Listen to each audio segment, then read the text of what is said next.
Hello everyone, welcome back. Trading psychology ഒക്കെ ഒന്ന് ശരിയാക്കിക്കൊണ്ടിരിക്കുന്ന സമയത്തായിരിക്കും പല തവണ നിരന്തരമായിട്ട് സ്റ്റോപ്പ് ലോസ് അടിക്കുന്നത്. ലാസ്റ്റ് സ്റ്റോപ്പ് ലോസ് ഒന്നും ഇല്ലാതെ ട്രേഡ് ചെയ്യും, പൈസ മൊത്തം കൊണ്ട് കളയുകയും ചെയ്യും. ഇതാണ് പല ആൾക്കാരും നടക്കുന്നത്. അപ്പം നമ്മളൊന്ന് കറക്റ്റ് ചെയ്യാനൊക്കെ ശ്രമിക്കും, പക്ഷേ വളരെ പെട്ടെന്ന് തന്നെ നമുക്ക് സ്റ്റോപ്പ് ലോസ് അടിക്കുമ്പോഴത്തേക്കും നമ്മുടെ ആ ഒരു ഇമോഷണൽ ബാലൻസ് നമുക്ക് നഷ്ടപ്പെടും. ശരിയല്ലേ ഞാൻ പറഞ്ഞു? നിങ്ങൾക്ക് ആ ഒരു കുഴപ്പമുണ്ടെങ്കിൽ ഉറപ്പായിട്ട് നിങ്ങൾ ഈ വീഡിയോ കണ്ടു നോക്കുക. ഈ സ്ട്രാറ്റജി നിങ്ങൾക്ക് ഉറപ്പായിട്ട് യൂസ്ഫുൾ ആയിരിക്കും. ഇപ്പോൾ ഈ സ്ട്രാറ്റജി അഡ്വാൻറ്റേജ് എന്ന് പറയുമ്പോഴത്തേക്കും ഇത് സ്റ്റോപ്പ് ലോസ് ഇല്ലാത്ത ഒരു സ്ട്രാറ്റജിയാണ്. അത് മാത്രമല്ല, ഒരു സിംഗിൾ ഇൻഡിക്കേറ്റർ മാത്രം നിങ്ങൾ യൂസ് ചെയ്താൽ മതി. അത് വേറെ ഒന്നുമല്ല, 200 EMA. അപ്പോൾ ഇത് ചെയ്യാൻ പോകുന്ന ടൈം ഫ്രെയിം എന്ന് പറയുമ്പോൾ 15 മിനിറ്റിലാണ് ചെയ്യാൻ പോകുന്നത്. 15 മിനിറ്റ് ടൈം ഫ്രെയിമിലാണ് ഏറ്റവും ബെസ്റ്റ് റിസൾട്ട് കിട്ടുന്നത്. അത് മാത്രമല്ല, നിഫ്റ്റിയിലും ബാങ്ക് നിഫ്റ്റിയിലും ഒരേപോലെ നിങ്ങൾക്ക് യൂസ് ചെയ്യാൻ പറ്റുന്ന ഒരു സ്ട്രാറ്റജിയാണിത്. പിന്നെ ഞാൻ നോക്കിയിട്ടുള്ളതിൽ നിഫ്റ്റിയൊക്കെ കുറച്ചൊരു എഫക്റ്റീവായിട്ട് ബാങ്ക് നിഫ്റ്റിക്കകത്ത് നമുക്ക് യൂസ് ചെയ്യാൻ പറ്റും. കാരണം വെച്ചാൽ ഇതിന് മൊമെൻറ്റം ട്രേഡിംഗ് സ്ട്രാറ്റജിയാണ്. അതായത് ക്വിക്കായിട്ട് ആ മൊമെൻറ്റം ഉള്ള മാർക്കറ്റിലാണ് ഈ സ്ട്രാറ്റജി വർക്ക് ആകുന്നത്. അങ്ങനെ നോക്കുമ്പോഴത്തേക്കും ഏറ്റവും കൂടുതൽ മൊമെൻറ്റം ഉണ്ടാകുന്നത് ബാങ്ക് നിഫ്റ്റിക്കകത്താണ്. അതുകൊണ്ട് ഞാൻ ഒബ്സർവ് ചെയ്തിട്ടുള്ള കൂടുതൽ സമയം ബാങ്ക് നിഫ്റ്റിയാണ് കുറച്ചുകൂടെ നല്ല റിസൾട്ട് ഉണ്ടാക്കിയിരിക്കുന്നത്. അപ്പം നമുക്ക് നേരെ സ്ട്രാറ്റജി എന്താണെന്ന് നോക്കാം. അപ്പോൾ ഈ സ്ട്രാറ്റജി എപ്പോഴാണ് വർക്ക് ചെയ്യുന്നത് പറഞ്ഞു കഴിഞ്ഞാൽ, ഓരോ തവണയും 15 മിനിറ്റ് ടൈം ഫ്രെയിമിൽ 200 EMA മാർക്കറ്റ് ക്രോസ് ചെയ്യുമ്പോഴത്തേക്കും നിങ്ങൾക്ക് സ്ട്രാറ്റജി ഡിപ്ലോയ് ചെയ്യാവുന്നതാണ്. വെറുതെ ഡിപ്ലോയ് ചെയ്താൽ പോരാ, 200 EMA ക്രോസ് ചെയ്യുന്ന അത്യാവശ്യം നല്ല ബുള്ളിഷ് ആയിട്ട് നല്ലൊരു മൊമെൻറ്റം ഉള്ള രീതിയിൽ, അല്ലെങ്കിൽ ബ്രേക്ക് ഡൗൺ ചെയ്യുന്നത് അത്യാവശ്യം നല്ല സ്ട്രോങ് മൊമെൻറ്റത്തോടു കൂടി ബ്രേക്ക് ഡൗൺ നടക്കുമ്പോഴാണ് ഈ സ്ട്രാറ്റജി കൂടുതൽ വർക്ക് ആവുന്നത്. സപ്പോസ് ഇപ്പം 200 EMA 15 മിനിറ്റ് ടൈം ഫ്രെയിമിൽ 200 EMA ബ്രേക്ക് ചെയ്ത് മാർക്കറ്റ് ഇപ്പം മേലോട്ട് പോയി എന്ന് സങ്കല്പിക്കുക. അപ്പോൾ നിങ്ങൾ ചെയ്യേണ്ട എത്രയേ ഉള്ളൂ, ഒരു far out of the money call, അതായത് 50 രൂപയ്ക്ക് താഴെയുള്ളൊരു out of the money call നിങ്ങൾ ബൈ ചെയ്യും. 30 തൊട്ട് 50 രൂപ വരെയുള്ള ഒരു far out of the money കോളാണ് നിങ്ങളൊരു ബൈ ചെയ്യാൻ ഉദ്ദേശിക്കുന്നത്. എൻ്റയർ പോയിന്റ് ആണ് നിങ്ങളുടെ സ്റ്റോപ്പ് ലോസ്. സ്റ്റോപ്പ് ലോസ് അത് 0-ലോട്ട് പോയി എത്രയാണോ നഷ്ടം, അത്രയാണ് നിങ്ങളുടെ നഷ്ടം. ഇപ്പം 30 രൂപയിലാണ് നിങ്ങൾ ആ കോൾ ബൈ ചെയ്യുന്നുണ്ടെങ്കിൽ, 100 ക്വാണ്ടിറ്റി എടുക്കുകയാണെന്നുണ്ടെങ്കിൽ 3000 രൂപയാണ് നിങ്ങൾ അവിടെ സ്റ്റോപ്പ് ലോസ് വെക്കുന്നത്. സ്റ്റോപ്പ് ലോസ് വെക്കണ്ട, 0-ലോട്ട് പോകുമ്പോൾ ഓട്ടോമാറ്റിക്കലി നിങ്ങൾക്ക് അത് ലോസ് ആയിക്കോളും. അതായത് മാക്സിമം ലോസ് എന്ന് പറയുമ്പോൾ 3000 രൂപ. ഇനിയിപ്പോൾ 50 രൂപയുടെ കോളാണ് നിങ്ങൾ ബൈ ചെയ്യുന്നുണ്ടെങ്കിൽ മാക്സിമം ലോസ് 5000 രൂപ. അപ്പം ഈ സ്ട്രാറ്റജിയുടെ ഒരു അഡ്വാൻറ്റേജ് എന്ന് പറഞ്ഞു കഴിഞ്ഞാൽ, ഹൈലി ഫ്ലക്ച്വേഷൻ നടക്കുമ്പോഴത്തേക്ക് നിങ്ങളുടെ സ്റ്റോപ്പ് ലോസ് ഹിറ്റ് ചെയ്യാനുള്ള സാധ്യത ഇതിനകത്ത് കുറയും. സാധ്യത എന്നല്ല, ഇതിനകത്ത് സ്റ്റോപ്പ് ലോസ് ഇല്ല. അതുകൊണ്ട് തന്നെ സ്റ്റോപ്പ് ലോസ് ഒരിക്കലും ഹിറ്റ് ആകത്തില്ല. അപ്പം മാക്സിമം ലോസ് എന്ന് പറയുമ്പോൾ നിങ്ങളുടെ സ്ട്രൈക്ക് പ്രൈസ് 0-ലോട്ട് പോകുമ്പോൾ മാത്രമാണ്. അപ്പം നിങ്ങൾക്ക് അത് ഹോൾഡ് ചെയ്യാം. ഇപ്പം വെള്ളിയാഴ്ച അല്ലെങ്കിൽ തിങ്കളാഴ്ചയൊക്കെയാണ് ബെറ്റർ ആയിട്ട് വർക്ക് ചെയ്യുന്നത്. ചൊവ്വാഴ്ചയും ബുധനാഴ്ചയും വ്യാഴാഴ്ചയും വേണേൽ ചെയ്യാം, കുഴപ്പമൊന്നുമില്ല. നല്ല മൊമെൻറ്റം ഉണ്ടെന്നുണ്ടെങ്കിൽ കുഴപ്പമൊന്നുമില്ല. ഇനിയിപ്പോൾ അത് ബൈബാക്ക് ചെയ്താലും നിങ്ങൾക്ക് കുഴപ്പമില്ല. ബൈബാക്ക് ചെയ്യുമ്പോൾ ചിലപ്പോൾ നല്ല മൊമെൻറ്റം ഉള്ള ദിവസങ്ങളാണെന്നുണ്ടെങ്കിൽ, പിറ്റേ ദിവസം ഗ്യാപ്പ് അപ്പിലൊക്കെയാണ് ഓപ്പൺ ചെയ്യുന്നതെന്നുണ്ടെങ്കിൽ നിങ്ങൾ ഓൾറെഡി നല്ല പ്രോഫിറ്റിലായിരിക്കും. അല്ലെന്നുണ്ടെങ്കിൽ ഓൾറെഡി നിങ്ങൾ ടാർഗറ്റ് ഹിറ്റ് ചെയ്തിട്ടുണ്ടായിരിക്കും. പിന്നെ ടാർഗറ്റ് എന്ന് പറയുന്നത് 100 പോയിന്റാണ് ടാർഗറ്റ് വെക്കുന്നത്. 100 പോയിന്റ് എന്ന് വെച്ചാൽ നിങ്ങൾ 30 രൂപയ്ക്ക് മേടിക്കണമെങ്കിൽ 100-ലാണ്, 100 പോയിന്റ് അല്ല 100-ലാണ് ടാർഗറ്റ്. ഇപ്പം 100 തൊട്ട് 120 130 എത്ര വേണം നിങ്ങൾക്ക് സെറ്റ് ചെയ്യാൻ പറ്റും. ഇപ്പം നല്ല ഒരു മൊമെൻറ്റം ഉള്ള മാർക്കറ്റാണെങ്കിൽ നിങ്ങൾക്ക് അത് പ്രോഫിറ്റ് റൈഡ് ചെയ്യാൻ പറ്റും. ഇപ്പം അല്ലെന്നുണ്ടെങ്കിൽ മൊമെൻറ്റം കുറയുകയാണെന്നുണ്ടെങ്കിൽ നിങ്ങൾക്ക് 100 എത്തുമ്പോഴത്തേക്കും തന്നെ നിങ്ങൾക്ക് അവിടെ എക്സിറ്റ് ചെയ്ത് ഇറങ്ങാവുന്നതാണ്. ഇപ്പം നിഫ്റ്റിയിലാണെന്നുണ്ടെങ്കിൽ 100 വരെ വളരെ ബുദ്ധിമുട്ടിയാണ് പോകുന്നത്. വ്യാഴാഴ്ച തൊട്ട് എത്തുമ്പോൾ പോലും DK കാരണം ചിലപ്പോൾ അത് കുറഞ്ഞു വരാൻ സാധ്യതയുണ്ട്. അപ്പോൾ 150 200 വളരെ റെയറായിട്ട് നല്ല മൊമെൻറ്റം ഉണ്ടെങ്കിൽ മാത്രമേ പോകത്തുള്ളൂ. പക്ഷേ ബാങ്ക് നിഫ്റ്റിയിലാണെങ്കിൽ വളരെ ക്വിക്കായിട്ട് തന്നെ പോകുന്നതാണ്. ചിലപ്പോൾ അന്നത്തെ ദിവസം തന്നെ അല്ലെങ്കിൽ പിറ്റേ ദിവസം തന്നെ നിങ്ങൾക്ക് ടാർഗറ്റ് ഹിറ്റ് ചെയ്യുന്നത് കാണാൻ പറ്റും. ഇപ്പോൾ ഈ സ്ട്രാറ്റജിയുടെ അഡ്വാൻറ്റേജ് ഡിസഡ്വാൻറ്റേജ് ഞാൻ പറയാം. അതായത് ഇതിൻ്റെ അഡ്വാൻറ്റേജ് എന്ന് പറയുമ്പോഴത്തേക്കും, സ്വാഭാവികമായിട്ടും നിങ്ങൾക്ക് സ്റ്റോപ്പ് ലോസ് ആണ് ഭയങ്കരമായിട്ട് ഹിറ്റ് ചെയ്യുന്നുണ്ടെങ്കിൽ നിങ്ങൾക്ക് ആ ഒരു പ്രശ്നം നിങ്ങൾക്ക് ഒഴിവാക്കാൻ പറ്റും. അപ്പോൾ അത് ഒരു രീതി നിങ്ങളുടെ സൈക്കോളജി നിങ്ങളെ അത് സഹായിക്കുന്നുണ്ട്. അതായത് പെട്ടെന്ന് പറഞ്ഞ് സ്റ്റോപ്പ് ലോസ് ഹിറ്റ് ചെയ്യുകയാണെന്നുണ്ടെങ്കിൽ നിങ്ങൾ പുതിയ പുതിയ ട്രേഡ് എടുക്കേണ്ടി വരും. അപ്പോഴാണെങ്കിൽ നിങ്ങൾക്ക് കൂടുതൽ ഓവർ ട്രേഡ് ചെയ്യാനും നിങ്ങളുടെ സൈക്കോളജി മോശമാകാനും സാധ്യതയുണ്ട്. പെട്ടെന്ന് തന്നെ നിങ്ങൾ പ്രതീക്ഷിക്കുക പെട്ടെന്ന് നിങ്ങളുടെ സ്റ്റോപ്പ് ലോസ് അടിക്കുകയാണെന്നുണ്ടെങ്കിൽ നിങ്ങളുടെ സൈക്കോളജിയുടെ അഫക്റ്റ് ചെയ്യാനുള്ള സാധ്യതയുണ്ട്.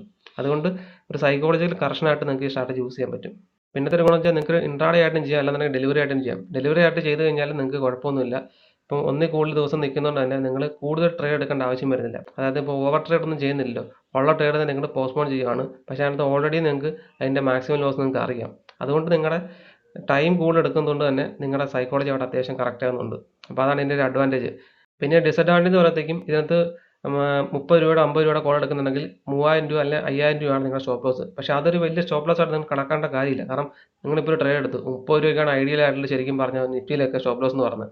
ഏറ്റവും കുറഞ്ഞ് 30 എങ്കിലും വെക്കണം. കാരണം ഒരു നല്ലൊരു മൂവ്മെൻറ്റ് നടക്കുമ്പോഴത്തേക്കും അത് ഹിറ്റ് ചെയ്യാനുള്ള സാധ്യത കൂടുതലാണ്. ഇപ്പം നിങ്ങളൊരു 150 രൂപയുടെ ഒരു കോൾ എടുക്കുകയാണെങ്കിൽ 20 പോയിൻ്റൊക്കെ വെക്കുകയാണെങ്കിൽ പെട്ടെന്ന് തന്നെ സ്റ്റോപ്പ് ലോസ് അടിക്കും. അപ്പോൾ ഒരു ഐഡിയൽ സ്റ്റോപ്പ് ലോസ് എന്ന് വെച്ചാൽ 10-30 പോയിന്റും വെക്കണമല്ലോ. അപ്പോൾ അതിൻ്റെ ബേസ് നോക്കുകയാണെങ്കിൽ ഇതൊരു സ്റ്റോപ്പ് ലോസ് വലിയൊരു സ്റ്റോപ്പ് ലോസ് അല്ല. പിന്നെ ഇതിൻ്റെ വേറെ കുഴപ്പമെന്ന് പറയുന്നത്, മൊമെൻറ്റം കുറവുള്ള മാർക്കറ്റ് ഇത് വർക്ക് ചെയ്യാനുള്ള സാധ്യതയില്ല. ഇനിയിപ്പോൾ DK കൂടുതലാണെന്നുണ്ടെങ്കിൽ നിങ്ങൾ ഉദ്ദേശിച്ച പോലെ ചിലപ്പോൾ ടാർഗറ്റ് ഹിറ്റ് ചെയ്യുമെന്ന് വരത്തില്ല. അപ്പോൾ എല്ലാ സ്ട്രാറ്റജിയുള്ള ഡ്രോബാക്ക് വരെ ഇതൊരു ഡ്രോബാക്ക് ആണ്. അതായത് എപ്പോഴും മാർക്കറ്റ് ഇത് വർക്ക് ചെയ്യണമെന്നില്ല. പക്ഷേ ഈ ഒരു കണ്ടീഷൻ വരുമ്പോൾ നിങ്ങൾ ഉറപ്പായിട്ട് നിങ്ങൾ വാച്ച് ചെയ്യുക. അങ്ങനെയാണ് നിങ്ങൾക്ക് കാണാൻ പറ്റും. ഇപ്പോൾ കഴിഞ്ഞ ദിവസം 15 മിനിറ്റ് 200 EMA ബ്രേക്ക് ചെയ്ത് മാർക്കറ്റ് പോയായിരുന്നു. അപ്പോൾ നിങ്ങൾ നോക്കിയാൽ മതി, ആ സമയത്തുണ്ടായിരുന്ന ഒരു കോൾ എടുത്ത് നോക്കിയാൽ നിങ്ങൾക്ക് കാണാൻ പറ്റും. അപ്പോൾ ഒരു 10-30 രൂപ നിന്ന ഒരു നിഫ്റ്റിയുടെ കോൾ ഒരു 150 സംതിങ് പോയിട്ടുണ്ട്. ഇപ്പോൾ ബാങ്ക് നിഫ്റ്റി ആണെന്നുണ്ടെങ്കിൽ 200 പ്ലസ് പോയിട്ടുണ്ട്. അപ്പോൾ ഇത് 200 EMA 15 മിനിറ്റ് ക്രോസ് ചെയ്യുമ്പോൾ മാത്രമേ നിങ്ങൾക്ക് ഈ സ്ട്രാറ്റജി ചെയ്യാൻ പറ്റത്തുള്ളൂ. പക്ഷേ ഒരു 1-2 മാസത്തിന് ഇടയ്ക്ക് ഇഷ്ടംപോലെ സമയത്ത് മാർക്കറ്റ് ഇങ്ങനെ 200 EMA ക്രോസ് ചെയ്യാറുണ്ട്. പിന്നെ ഇതിന്റെ വേറെ ഡിസഡ്വാൻറ്റേജ് പറയുകയും ഇതൊരു ഫാർ ഔട്ട് ഓഫ് ദ മണിയാണ് നമ്മൾ എടുക്കുന്നത്. അതുകൊണ്ട് തന്നെ DK നല്ല രീതിയിൽ എഫക്ട് ചെയ്യുന്നുണ്ട്. അത്യാവശ്യം 30 രൂപയുടെ കോൾ നോക്കുകയാണെന്നുണ്ടെങ്കിൽ ഒരു 10-500 സ്ട്രൈക്ക് പ്രൈസിന് അപ്പുറമായിരിക്കും നിങ്ങൾക്ക് ചിലപ്പോൾ കിട്ടുന്നത്. അപ്പോൾ അതിൻ്റെതായ കുഴപ്പമുണ്ട്.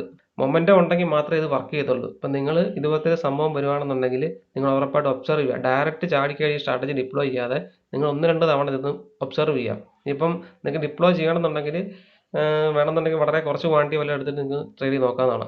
അപ്പം ഞാൻ എൻ്റെ സ്റ്റോപ്പ് ലോസ് ഹിറ്റ് ചെയ്യുന്ന ഒഴിവാക്കാൻ വേണ്ടി ഞാൻ ചെയ്യാൻ തുടങ്ങിയ ഒരു സംഭവമാണിത്. എനിക്ക് ഒരുപാട് തവണ പ്രോഫിറ്റ് കിട്ടുന്നുണ്ട് ഈ സംഭവം. മാത്രമല്ല കുറച്ച് തവണ സ്റ്റോപ്പ് ലോസ് അടിച്ചിട്ടുണ്ട്, ഇല്ലെന്ന് പറയാൻ പറ്റത്തില്ല. അപ്പം എല്ലാ സ്ട്രാറ്റജിക്കും അതിൻ്റെ ഫ്ലോസ് ഉണ്ട്. നമ്മൾ എങ്ങനെയാണ് സ്ട്രാറ്റജി യൂസ് ചെയ്യുന്നുള്ളതാണ് നമ്മുടെ ഒരു കഴിവിരിക്കുന്നത്. അപ്പം നല്ല മൊമെൻ്റുള്ള മാർക്കറ്റ് നമ്മൾ കണ്ടുപിടിക്കും. വില കൂടുതലുള്ള മാർക്കറ്റിലാണെന്നുണ്ടെങ്കിൽ ഉറപ്പായിട്ട് ഈ സ്ട്രാറ്റജി വർക്ക് ചെയ്യും.